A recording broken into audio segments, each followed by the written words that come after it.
Ora, olá a todos, sejam bem-vindos ao 5º episódio do podcasting Entre Mundos. Hoje estamos de regresso a casa, deixámos os Montes da Lua, que assim era denominada pelos romanos a Serra de Sintra, e viemos outra vez nos focar mais nos relatos que eu compilei ao longo destes cerca de 20 anos.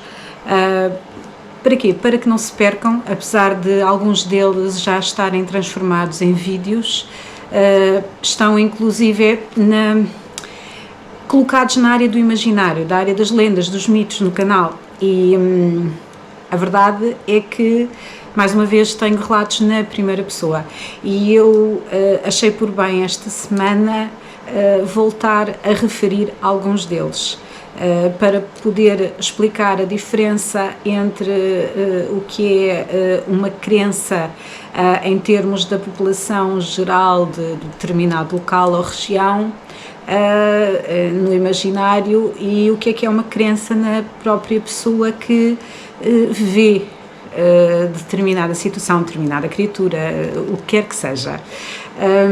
Queria-vos pedir uma coisa muito, muito importante. Para já agradeço de coração o envio, a partilha que têm feito dos vossos relatos, mas peço que o façam, se possível, claro, não é? Se tiverem essa possibilidade, com todas as coisas que vocês se lembrarem. Portanto, descrevam tudo ao pormenor e tentem não colocar aquilo que viram num determinado pacote, vamos por assim dizer. Ou seja, se tiveram uma visão de fantasmas, agora hoje então vamos nos dedicar um pouco à parte do paranormal, da parte dos ditos fantasmas, das assombrações.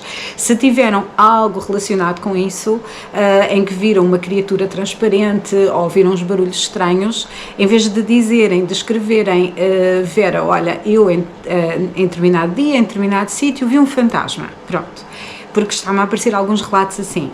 Não, tentem descrever, mesmo, tentem não colocar como fantasma, porque na verdade vocês não sabem o que é, eu não sei o que é, para já ninguém sabe exatamente o que isso será, mas tentem descrever, até podem chamar-se fantasma. Sim, Vera, vi um fantasma, mas olha, era assim, era meio transparente, movia-se desta forma, tinha estas cores ou não tinha cores, fazia barulho ou não fazia barulho, pronto, tudo aquilo que vocês se lembrarem. E neste caso estou a falar de assombrações, não é? Podemos falar de qualquer outra situação que vocês se vejam envolvidos e que entre dentro do termo inexplicável. Está bem? Pronto. Porque é muito mais fácil para mim partilhar depois convosco e com todos aqueles que nos estão a ouvir a descrição daquilo que realmente se passou, do que dizer apenas, olhem, fulano tal ou fulana tal viu um fantasma, viu um lobisomem, viu whatever. Pronto. Então vamos voltar, como eu disse, um pouco no tempo, aos primeiros anos de investigação que eu fiz, e algumas regiões específicas no país. Eu ando muito, como é óbvio, dentro da minha região, que é a Grande Lisboa, e que engloba toda a parte Saloia, e depois obviamente vai até Vila Franca de Xira, já apanha um bocadinho do Ribatejo, e também já se terão apercebido que eu vou muito para o interior, para a Beira Alta, Beira Baixa, pronto, ando ali, Beira Interior, ando muito dentro dessas regiões. E porquê? Porque realmente são os locais onde eu já vivi e que é mais fácil para mim, estando no sítio, falar com as pessoas, porque tenho mais tempo. Portanto, o fácil é sempre fácil desde que haja tempo. E então, lá está, foi assim que eu compilei muita da informação que eu tenho. Mas em termos de relatos, mesmo estando nesses locais a viver, eles chegaram-me um pouco por todo o lado.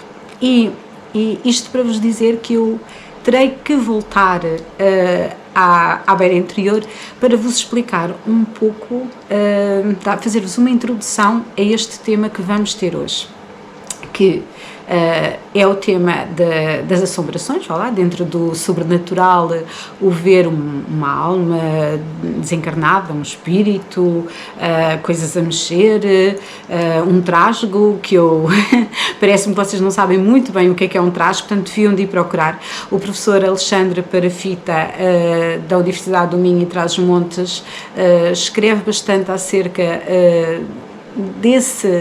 desse menino muito especial, do trasgo, e vocês deviam ir à procura, porque é importante, faz parte das nossas tradições, das nossas crenças, e neste momento está ali circunscrito ao norte, Trás-os-Montes, essa região, e para que não se perca é bom que possamos falar, não apenas eu aqui nos vídeos, mas vocês também que façam alguma pesquisa e procurem. Portanto é assim, vamos falar um pouco desse tipo de aparições, de visões, de relatos. E então, como eu estava a dizer, tenho aqui para a beira. Eu tomei a iniciativa aqui já há alguns anos, já há 13 anos talvez, de fazer um levantamento de património na região que abrange os concelhos de Belmonte, Sabugal, Fundão, Penamacor um pouco, depois tem ali Covilhã e Guarda, só assim um cheirinho, mas é essencialmente Belmonte, Sabugal e Penamacor. E Fundão. Mas porquê? Porque começaram a surgir o nome de uma coisa que eu nunca tinha ouvido falar, neste caso duas presenças, duas criaturas que eu nunca tinha ouvido falar e que me chamaram a atenção, que é a boa hora e a má hora.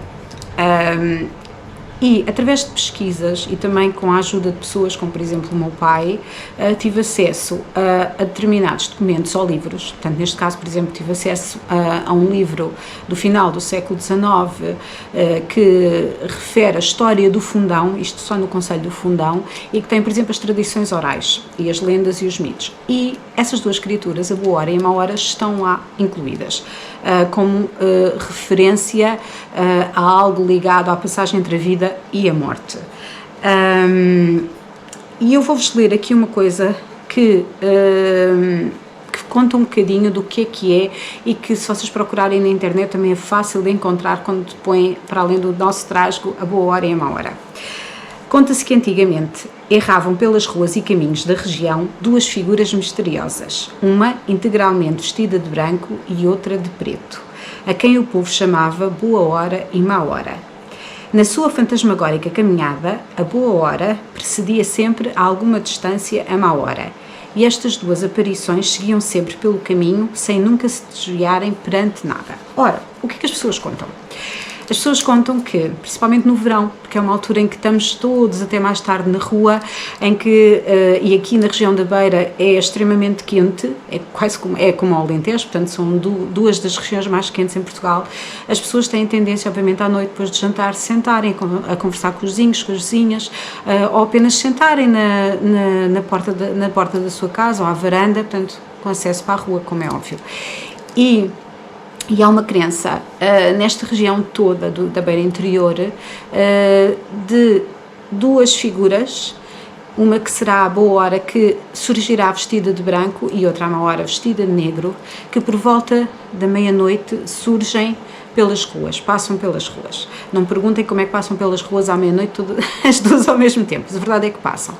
E o que as pessoas contam é que não podem estar na rua a essa hora, e se por acaso estiverem, ao menos que vejam apenas a boa hora, porque a boa hora é um aviso que diz: vai para dentro de casa, fecha as portas para que a minha irmã, a má hora, não te veja.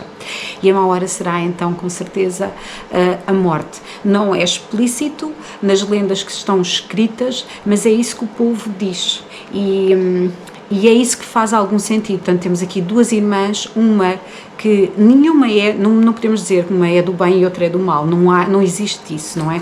Mas temos aqui um rito de passagem para o outro mundo, em que, se não quiseres passar e se tiveres a sorte de ver primeiro a boa hora vestida de branco, então saberás que o melhor é ires para dentro de casa, fechares bem as portas, não espreitar sequer, para que a má hora que vem a seguir não te ver e não te levar antes da tua hora. Lá está, por assim dizer. Portanto, isto é a parte da lenda, da parte do mito. O que é que acontece? O que acontece, à semelhança de de todas as criaturas, de todas estas lendas e mitos, é os relatos na primeira pessoa. Portanto, eu vou dar início então na zona de Belmonte. Eu comecei então há cerca de 13 anos a fazer o levantamento de património oral, e esse levantamento não se faz de outra forma, tendo já livros e tendo documentação, como eu disse, que com alguma ajuda também fui adquirindo, não apenas sozinha.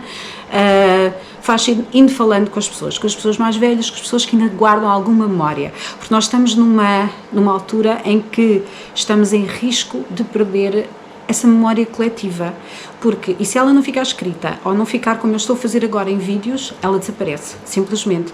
Porquê? Porque as pessoas mais velhas vão falecendo, e eu apercebi-me disso agora, por exemplo, quando estive num museu no norte de Espanha, portanto, um senhor, um arqueólogo, portanto, que era padre também, que já falámos aqui num episódio mais atrás, terá feito essa recolha, e ele próprio percebeu-se, ao final de uns anos, antes de falecer, que a falar com os netos de algumas das pessoas acerca de histórias da família, histórias locais, eles já não faziam ideia do que é que ele estava a falar. Portanto, se ele não tivesse falado com os avós, essa informação estaria perdida. Portanto, eu faço isso, procuro fazer essa recolha que muitas vezes se transforma em livros, que é foi o caso do primeiro, do Cascais Mágico, e depois, posteriormente, do segundo, do Sintra Mágica. Eu já tenho mais livros, mas pronto, estes dois mesmo ligados ao tema da lenda e dos mitos, mas assim, é extremamente importante ficar toda esta informação.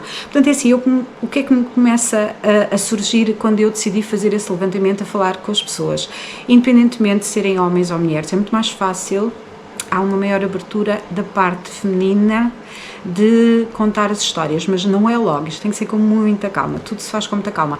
A parte masculina é um pouco mais complicado, depende da região do país, é verdade, e depende de onde as pessoas se virem. Portanto, é assim, a ideia é não encurralar ninguém, é não dizer, eu sei que você sabe, com certeza tem que isto e aquilo. Portanto, é assim, é de uma forma aberta e verdadeira dizer só que estamos, ou então ter a sorte, como eu já tive, de ter pessoas nas minhas visitas, e mesmo sem eu perguntar, elas virem ter comigo. Portanto, eu tenho relatos de pessoas na zona de Belmonte. Vamos dar início por Belmonte, que é o caso da irmã da Dona Alice, e eu peço desculpa porque eu não me consigo recordar do nome da senhora, que foi quem me começou a relatar essas histórias em termos da boa hora e da má hora, e que eu me consegui a perceber aos poucos que estava ligada então àquilo que nós chamamos de fantasmas, de almas penadas, desencarnados. Portanto, ela deu início à história que conhecia quando era muito pequenina. Portanto, ela vivia na zona da judiaria, e tinha uma ligação muito próxima, apesar de não ser da comunidade, tinha uma ligação muito próxima à comunidade judaica.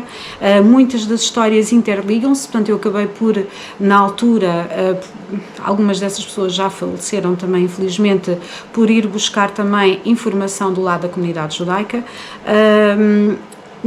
por exemplo, portanto isto deu tudo início com uma encruzilhada que existe por baixo do Castelo de Belmonte, e que ela e a irmã e o resto da família, portanto, ela lembra-se quando era muito pequenina, portanto, ela já tem 80 e tal anos, a senhora neste momento, lembra-se que não podiam, à meia-noite, ir ao pé daquela encruzilhada, tinham que se fechar dentro de casa, porque andavam lá as bruxas.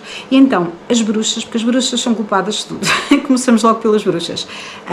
Então, o que é que ela dizia que se passava? Portanto, ela diz que uma vez estava com a irmã e que começaram a ouvir rir do lado da zona dessa encruzilhada. Olha, a encruzilhada em si, portanto, fica mesmo atrás do Belmonte, aquilo tem um caminho por trás, do Castelo de Belmonte, fica mesmo por trás do caminho do castelo, vai dar ao cemitério, à parte do cemitério antigo em Belmonte.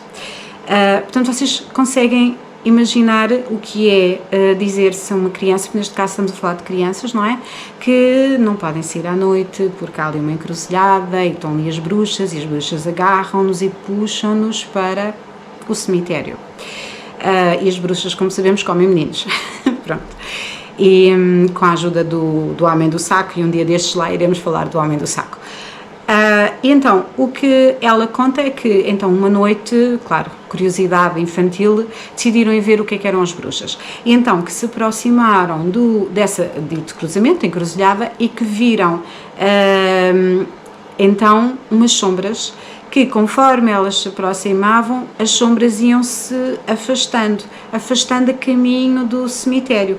Portanto, e ela diz que ficou com a ideia que eram as bruxas e que queriam levá-los a caminho do cemitério. Pronto. Depois, o que é que acontece?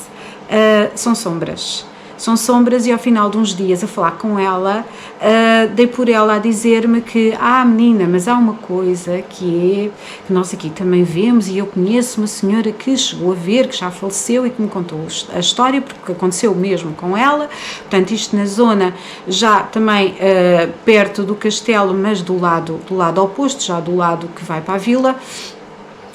Ela então, a senhora vivia ali e diz que está numa noite de verão, terá visto passar, disse-lhe a ela que terá visto passar a boa hora e que a avisou que a irmã vinha atrás e ela, cheia de medo, não queria morrer, escondeu-se. Portanto, e começamos de uma história ligada às bruxas, não é? Que se transformam em sombras que vão a caminho do cemitério para a boa hora e a má hora. Em que temos então as sombras e o negro da má hora que levarão as pessoas para a morte. As almas penadas sempre foram, os fantasmas sempre foram muito temidos, mas ao mesmo tempo houve sempre no ser humano uma curiosidade enorme de querer perceber quem estava lá do outro lado. Portanto, é assim, a maior parte dos relatos que eu tenho são de situações inexplicáveis, ligadas então a essa parte do paranormal, à parte das almas penadas.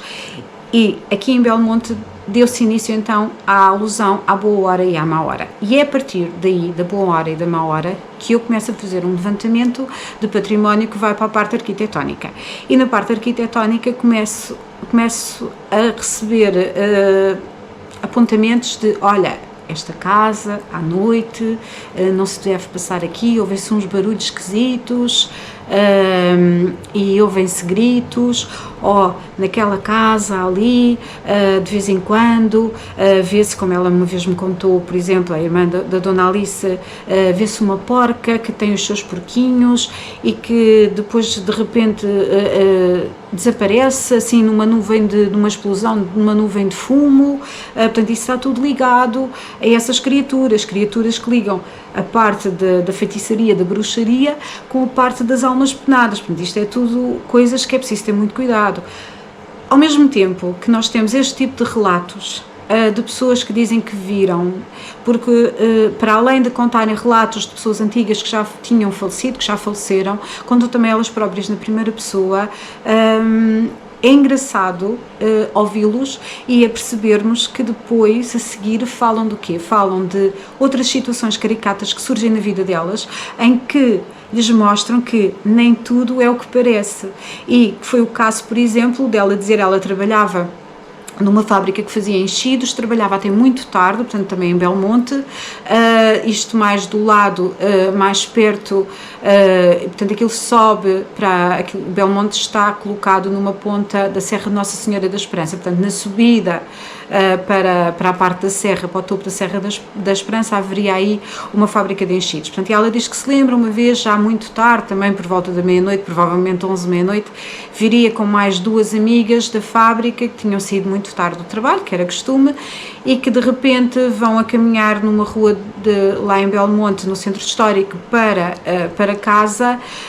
Portanto, ela diz que devia ter à volta de 16, 17 anos, quando vem uma sombra com faz assim, fazia como se fizesse dois altos, um de cada lado, claro que evoca o quê? O diabo.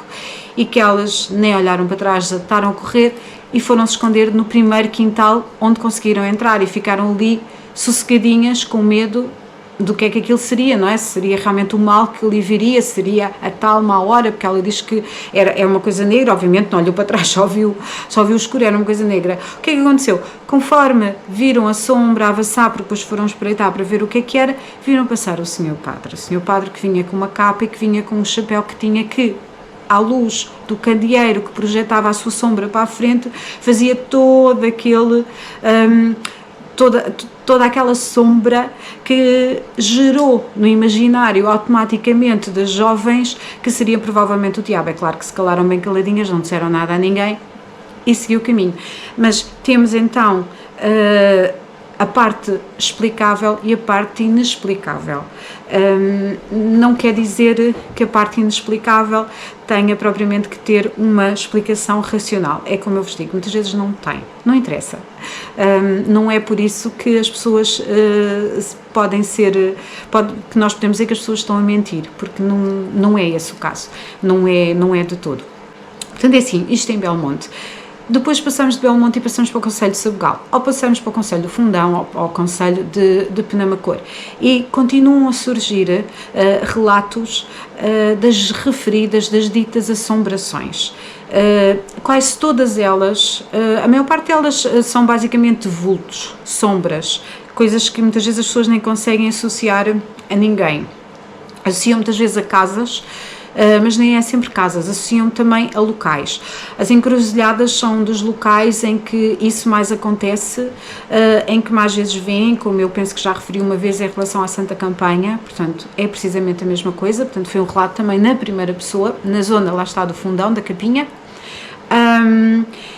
E está tudo interligado, as figuras em si, mesmo apesar de estarmos a falar, termos inicialmente começado a falar de bruxas, de uma coisa que nós já conseguimos associar a uma personagem humana, a uma mulher, a um homem, bruxa, feiticeiro, bruxo, aqui neste caso tem tudo a ver com sombras, está sempre ligado às sombras, portanto. E se anda no meio das sombras, caminha com umas sombras, como costuma dizer, é porque é uma sombra, é um fantasma, é uma aparição. Portanto, é assim, a maior parte realmente são sombras, depois há locais em que se ouve gritar e há locais em que as pessoas se sentem extremamente mal, pronto. E também há locais onde se ouvem barulhos estranhos, há um bocadinho de tudo, mas há locais em que as pessoas se sentem mal, portanto, e os relatos não passam disso, só dizem, eu não gosto de estar ali, eu não gosto de passar ali porque eu não me sinto bem naquele local. Isso acontece por exemplo, muitas vezes, e agora vamos fazer assim, agora vamos dar um pulinho até aqui à Grande Lisboa. Isso acontece muitas vezes em sítios que as pessoas não fazem ideia do que é que aconteceu lá, o que é que se passou, e que depois, quando vão à procura, historicamente há um relato que diz, olha, aqui aconteceu um homicídio, aqui aconteceu um suicídio, aqui estamos perante uma linha contínua de fenómenos estranhos, não é? Que chamemos-lhe paranormais. Portanto, e Lisboa, por exemplo, está repleta disso, a Baixa de Lisboa, e torna tudo um pouco mais complicado quando nós temos esses relatos, temos alguém a contar-nos essas situações, e a seguir o que é que acontece? A seguir temos pessoas a fazer buraquinhos, os arqueólogos, e de repente lá dentro, ou de dentro das paredes, porque já aconteceu, existe uma pessoa, um corpo emparedado, um homem, uma mulher. Obviamente um corpo emparedado não é em todos os casos, porque já aconteceu haver casos em que as pessoas foram, portanto os corpos foram emparedados, e isso não é agora, isso é num período muito mais antigo, porque tinham qualquer doença que era bastante contagiosa, e a solução que lhe deram foi a pessoa morreu e emparedaram-na, mas não, a maior parte está ligada obviamente a crimes, a homicídios, a acidentes, muitos deles, não é, que tenham levado à morte. E então há pessoas que vão a esses locais e mesmo sem saber da história sentem que há ali alguma coisa que pronto, que não está bem. Enquanto outras, lá está, dizem que veem sombras, ou que ouvem barulhos estranhos. Esses barulhos estranhos estão mais ligados àquilo que eu falei há pouco dos nossos trasgos. Portanto, é assim, deixo mesmo aqui a dica, vão tentar descobrir o que é um trasgo e depois escrevam aqui nos comentários, que é para ver se eu vi se vocês fizeram a lição de casa. Então, agora é assim, eu tinha pensado hoje em falar um pouco, porque, portanto, eu tenho, nas várias visitas que eu tenho, que já tenho há muitos anos, portanto, eu comecei as visitas assombradas, comecei o tema das assombrações em 2005. As visitas criadas em si, a primeira foi lançada em 2010, portanto, e por aí adiante. Portanto, tenho visitas assombradas em quase todas as regiões portuguesas, exceto no Algarve. Não tenho nada preparado para o Algarve, para a zona da região do Algarve. Mas tenho, por exemplo, aqui mais perto de mim, e que vou voltar a pegar nela, que é o caso do Estoril Assombrado. E eu gostava de vos trazer um pouco aqui de uma história que nos faz, não é, com um relato na primeira pessoa, que nos faz pensar no que é que faz essas coisas. Que é o caso, muitas vezes, de casas onde aconteceram fins trágicos, seja homicídio, seja suicídio, seja acidente, como eu já disse, e que depois alguém queira ir para lá viver ou queira mandar aquela casa abaixo e construir outra e as coisas não andem, fiquem ali, ou então consigam recuperar a casa toda, fica tudo bem, a pessoa não consegue ir para lá viver por qualquer razão, ou vai para lá e não se sente bem. A zona do Monte Estoril está cheio dessas situações. Algumas não passam dessas situações, dessas memórias, do não saber porquê, mas a verdade é que aquilo não vai muito para além de a casa está pronta a habitar e não se passa mais nada, até outras situações um pouco mais graves. Eu vou deixar esse relato, porque eu tenho a visita este sábado do Estoril Assombrada, eu vou deixar esse relato daquele que foi para mim o que mais me tocou em termos de bolas, o que é isto, não é? Como é que uma coisa destas acontece?